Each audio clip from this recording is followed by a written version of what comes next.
नमस्कार, आप देख रहे हैं पीके टाइम्स और मैं हूं आपके साथ शमा सिंह पवार। राजस्थान हाईकोर्ट ने 28 अगस्त 2025 को बड़ा फैसला सुनाते हुए 2021 की पुलिस सब इंस्पेक्टर एसआई भर्ती परीक्षा को रद्द कर दिया। हाईकोर्ट ने माना कि यह भर्ती प्रक्रिया बड़े पैमाने पर पेपर लीक और अनियमितताओं से ग्रस्त थी।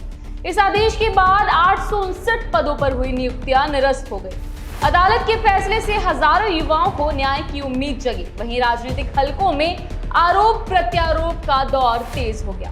फैसले के कुछ ही घंटों बाद एक प्रतिष्ठित न्यूज चैनल के लाइव कार्यक्रम में कैबिनेट मंत्री किरोड़ी लाल मीणा और नागौर सांसद हनुमान बेनीवाल आमने सामने आ गए।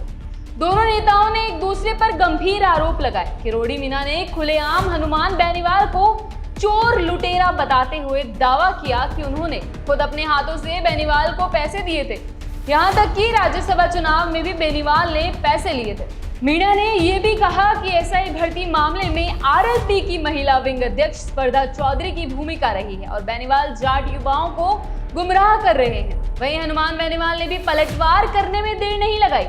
उन्होंने मंत्री किरोड़ी को बिकाऊ और फर्जी आदमी बताते हुए आरोप लगाया कि एसआई भर्ती परीक्षा रद्द होने से किरोड़ी मीणा की करीबी महिलाओं को नुकसान हुआ है। बेनीवाल ने कहा कि किरोड़ी पहले भर्ती को लेकर शोर मचाते रहे लेकिन बाद में समझौता कर गए। उन्होंने ये भी आरोप लगाया कि किरोड़ी खाद कारखानों पर छापे इसलिए डाल रहे हैं ताकि उनसे पैसा वसूला जा सके। बेनीवाल ने ये याद दिलाया कि कभी दोनों नेताओं ने मिलकर राजस्थान की राजनीति में तीसरे मोर्चे की शुरुआत की थी, लेकिन किरोड़ी बीच रास्ते में ही छोड़कर भाग गए। लाइव डिबेट में दोनों नेताओं की गर्मागर्म भिड़ंत ने राजनीति का असली चेहरा उजागर कर दिया।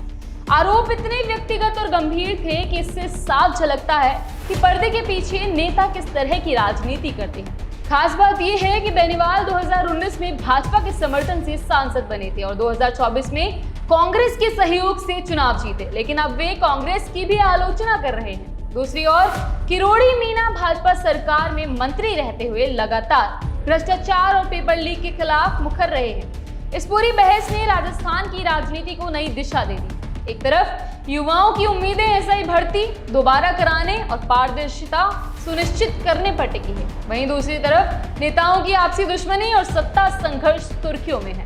अब देखना होगा कि हाईकोर्ट के फैसले और इस राजनीतिक टकराव के बाद राज्य सरकार भर्ती प्रणाली में क्या सुधार करती है और जांच एजेंसियां किन नए खुलासों तक पहुंच पाती है। ऐसी ही खबरों के लगातार अपडेट्स के लिए बने रहिए पीके टाइम्स के साथ। नमस्कार।